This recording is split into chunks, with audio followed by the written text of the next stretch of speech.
Hello and welcome back to another episode of Flavor Blast.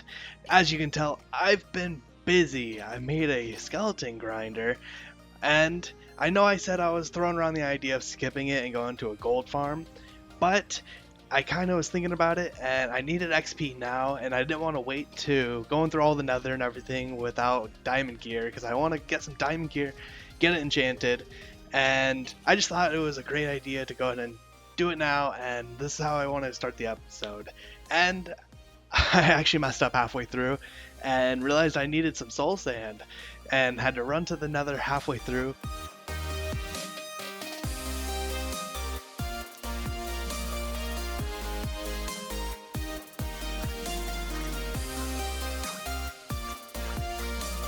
As you can see, I actually didn't have too much of a problem in the nether, just kind of bopped in, got my soul sand, bopped out, and it was smooth sailing. However, not for long. I got over here and I started working on this, and I went in there and a skeleton spawned with an enchanted bow, and I couldn't get my shield out in time, and I got another number on the board, which is a pretty big sad.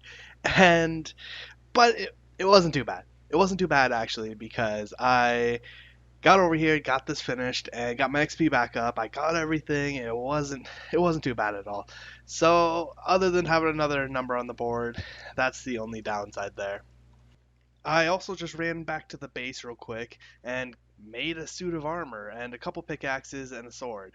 I want to try to get a basic set of enchanted armor going, some good enchants on my pickaxes, like I want Fortune 3, and I want looting 3 on my sword. Those are the two big ones that I want to go shoot for first, and then I want to get some protections and whatnot on my armor, make it so that I'm ready to go to the nether.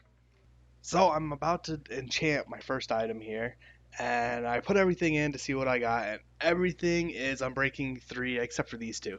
These are both Protection 4.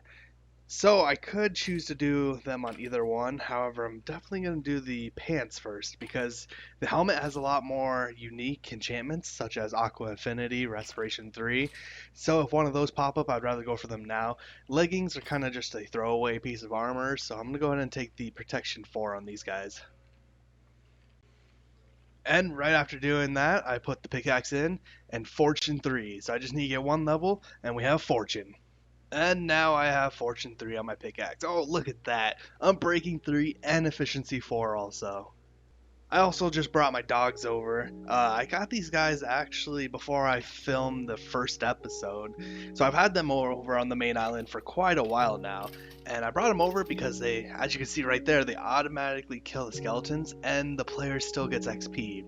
So I'm going to stand here, let these guys do my business for me.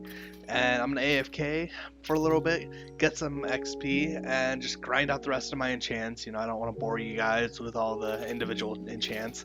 So I'm going to do some grinding, and I'll get back to you guys when I have something more to show you. That's right, your boy is decked out in the shiny blue now. So I just finished this round of enchanting and figured I would show you guys real quick what I got. So I've actually been wearing it for a little bit. I ran back and forth to my base a couple times to get lapis and things like that. But if you're curious to know what I got my first round, you can pause or you can just look right here. And I ended up getting 2 of these Fortune 3, Efficiency 4, Unbreaking 3 pickaxes. And I got 1 Silk Touch. So with that, I'm gonna go mining real quick because I'm pretty much close to out of diamonds now, and we always need more iron and coal since we're really low on those guys. So I'm gonna do some mining, and if anything happens, I'll bring you guys back.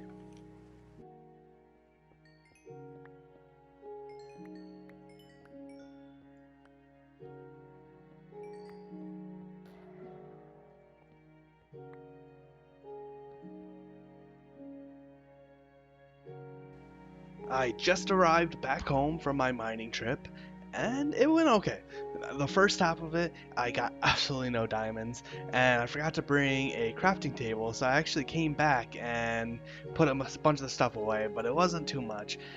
But then I went back down with a crafting table, and I actually got a decent amount.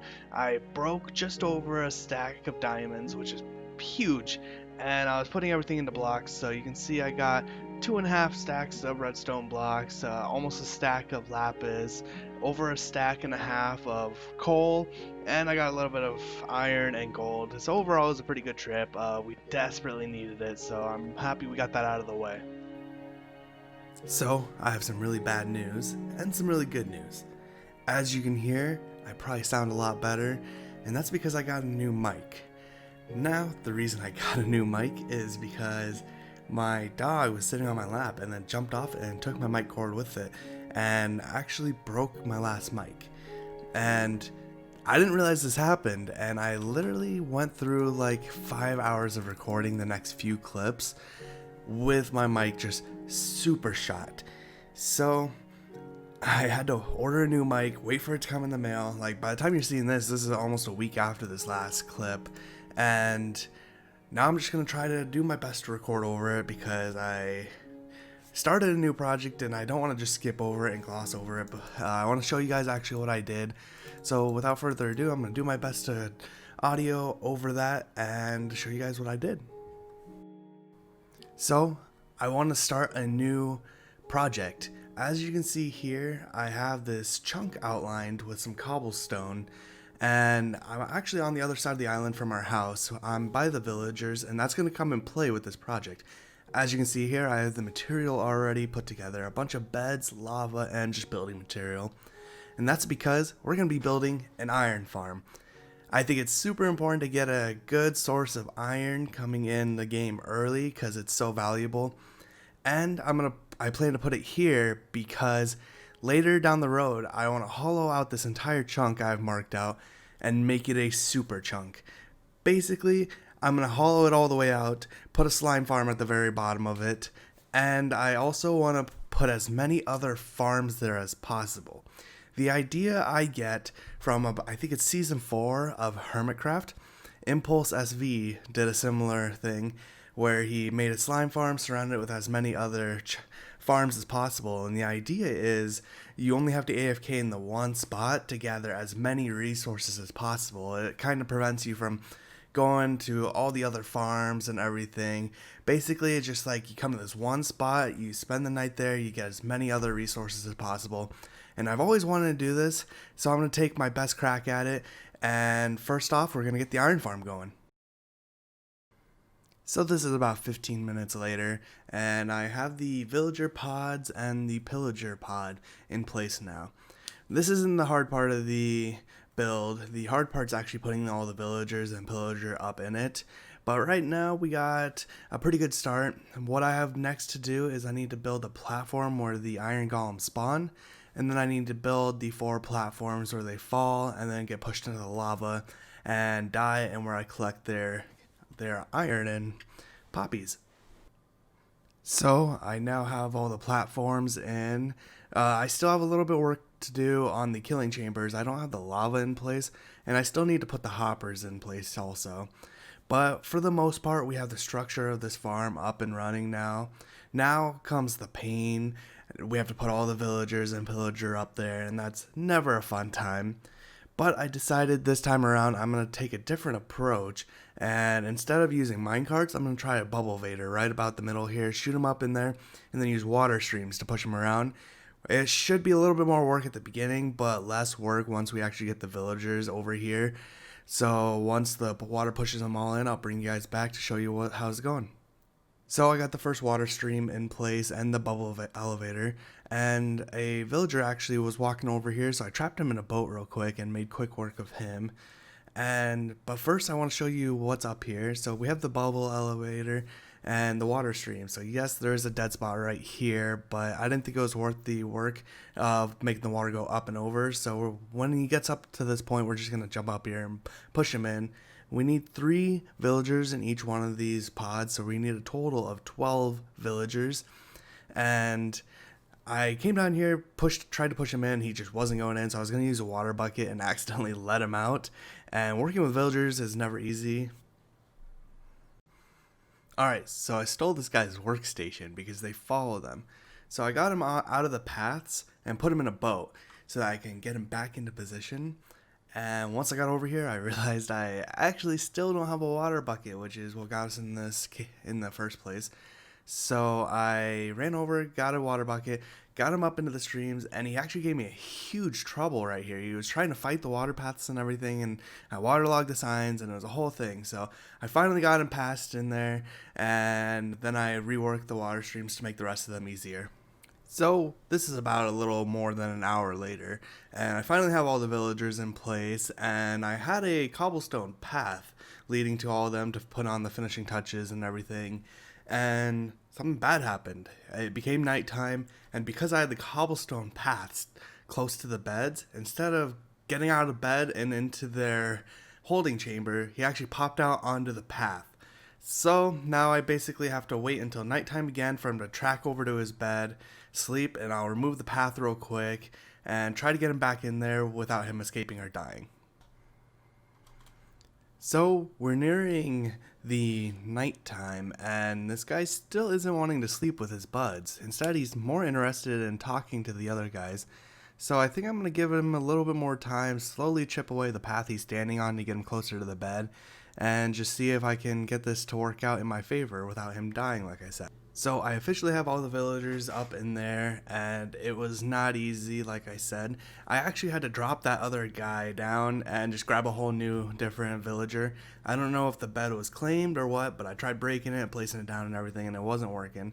So the next step is to grab our pillager over there that I have stored in a boat, bring him around, and get him up the bubble elevator to his spot. And I don't know what the best way to do. I think I'm going to bring him around the peninsula and bring him in right over here and try to boat him up and over. Again, like I said, I don't know what the best way is, so we're going to try a few different ways. I grabbed the pillager out from his dirt hut, and right now I'm boating him over, and I don't know what the best way to do this is because we're going to have to go over a few hills, and you can't take up the boat up a water stream anymore. I'm pretty sure it just sinks it. So we might have to try to lure him or push him around or something. Let's try to use the water bucket real quick. Yeah, it looks like it's just gonna sink. So we're gonna have to try to figure out some different method because this obviously isn't gonna work. And I just realized there's a whole bunch of iron golems right over there, and they do not like pillagers.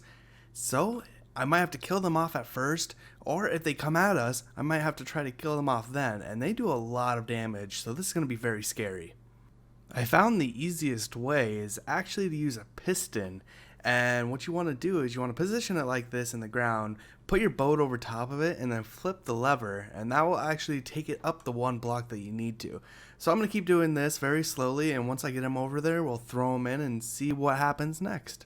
I have him in there now, and that wasn't an easy task. I got him really close, and this villager right over here actually ran right up to him, saw him, and then ran away. And if you know how villagers work, that's actually how they summon iron golems when they're scared. So this guy had the possibility of summoning an iron golem, and that guy would have came over there and just wrecked our faces.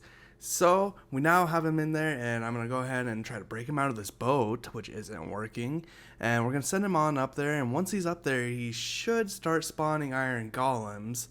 Okay, so I was actually wrong. It's once these blocks surrounding him are removed, because villagers need a line of sight to the pillager to get scared in order to summon an iron golem.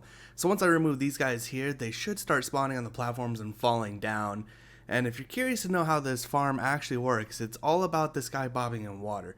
When he bobs up, his line of sight is actually high enough for the villagers to see, which causes them to get scared and summon an iron golem. However, they also need to sleep within a certain time period, so when he bobs down, they get unscared, and that allows them enough time to sleep. And it looks like there's actually an iron golem stuck up there, so I'm going to go investigate, see why he's not falling down, because that'll actually keep others from spawning. So that wasn't too hard. I actually found the problem already. Looks like when I was up there, I forgot to open the fence gates. So I'm just going to have to pillar up there, open them real quick, and it should be running from there. So right now I'm actually in the process of removing the bubble elevator, and an iron golem actually spawned where I was working because it was a platform in their area, so he spawned. And I can't tell you how lucky we got that this guy wasn't close enough to smack that pillager, because if he died, that would have been super bad news for us. We would have had to go to an outpost, pacify a pillager there, and boat him all the way back and do this all over again, or wait for a whole nother pillager outpost raid. And who knows when that could have been. It could have been weeks from now. It would have just been a huge pain in the bum. But I'm glad that didn't happen. So, great news. With the farm being done, we are producing iron, and we're getting a bunch of it at that, which is huge. This is a pretty advanced iron farm to have this early in the game. So, we're going to be making a bunch of iron, and we're going to be selling it in the shopping district, which should bring in diamonds along with it. However, there are a few issues with this farm I want to address right away. So I ended up cutting corners early because I don't have quite as many materials as I want to. So I ended up making these kill chambers out of cobble walls. And that comes with a couple of flaws. So iron can actually fall in between the cracks, so you can see between the walls and the iron. And you can actually see it stops and it can get caught right between the hopper and the back wall. So, I mean, that right there is an easy fix. I just need to get a few more hoppers, which I don't have the materials for yet. Throw them in there, and we should be collecting all the iron there. And we also need to go around the rest of this village and kill all the iron golems and the villagers that we don't plan on using. Because they like to come to the middle here and group and gather. And as you can see, we have a couple there. And like I said, we have plans for this centerpiece. I want to dig it all out. And that's going to be a slime farm. And I have a few other farms I want to make here. So the sooner we kill all these guys and get them to stop grouping here, the better it will actually be. You can see I'm just kind of hiding in here while I'm filming this. But yeah, this is a super great farm. And next episode, I plan to actually hit the nether really hard. I want to find a fortress, and I want to get some wither skulls because I want to build a beacon, and I want to get that as early as possible so we can get this dug out and get started on the slime farm. Welcome back to present time berry crunch. I hope that voiceover wasn't like too annoying or anything. For me, it wasn't actually too bad to make, so I'm actually pretty happy with how it turned out. And like I said, it's actually been almost a week since I've recorded last because I was waiting for my mic to come in and some other things got in the way. So I just kind of want to bring you guys back up to base with what I've done so far in that time. It hasn't been a lot, but so we're kind of back in the gathering resource phase.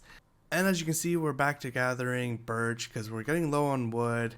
We also ran over to the jungle not too long ago and gathered some jungle resources, like I have bamboo now. We have some cocoa beans growing because we have some more farms and stuff coming up that we want to do. In the next episode or so, I also want to make a shop in the shopping district. So we have a few things that we need to gather dyes for and for concretes. I also want to bring you guys over here because this is the big thing that I've gotten done so far. With the angry gnome helping, this is actually her farm. So I guess with me helping her, we built a turtle farm. We gathered some turtle eggs using silk touch and whatnot, and we built this farm together. So the whole premise of this farm is she wants to get into turtle breeding so that she can sell the turtle helmets and husks and seagrass and turtle heads, and she wants to sell everything turtle related. And so basically what I did was I made this quick farm for her. I designed the farm with the exception of this exterior. I found this in a YouTube video. I forget who it was, but the whole premise of this farm is we AFK in here overnight because the eggs hatch at night, but she comes in with the wheatgrass and she feeds them, which breeds them, and they lay eggs, and then we sit there and wait for the eggs to hatch, and it gets to be a bunch of baby turtles. And then once the baby turtles grow up into full-size turtles, they drop their scoots, and we collect those scoots automatically using hopper mine carts underneath here. So there's a bunch of hopper mine carts that collect everything that's dropped in here. So right now we just kind of breed them up, collect all that, and once there gets to be too many, accidents happen and we collect their heads. But the next thing I'm going to do is I'm going to add some redstone pistons right here that pull down these, and so we can actually release these turtles now that we have enough heads to sell. And we've decided a little bit more how we're going to organize our island. So with this half being hers, we're going to put a few farms in here that she wants, like the turtle farm, for example. And I know she wants to farm cacti, so we're going to put a farm for cacti in here somewhere. We're probably going to decorate it like a giant cactus. I'm kind of getting some ideas. Season 5 Hermitcraft, if you're catching my drift. We also plan to put a couple bridges in over here. I don't know if it's going to scoot along this side or this side, but there's going to be bridges over to our Skelly farm, which is in that direction. And there's also a big island over in this direction right past the turtle that we also want to colonize. So there's going to be a few bridges off in this area, and this is going to be her area that I'm going to help her build farms and gather resources. While all of my farms are going to be over here. Those are going to be the big boy farms. So we've organized the farms a little bit, and we have plans to what we want to do next in the island. But unfortunately, that is all I have time for today. And if you made it to the end of the video, I want to give you a special thanks. If you did enjoy the video, please leave a like. It lets me know that you guys are enjoying the content that I'm creating, because these videos do take a long time to make, and I am sorry that this video took a little bit longer. Also, if you're new here, please consider subscribing, and if you guys would rather see certain things I do in my videos, or you have certain suggestions, please leave a comment of that below, and I make sure to read them all, and I'll probably even comment and reply to you. But until next time, I'm Barry Crunch. Thank you for watching.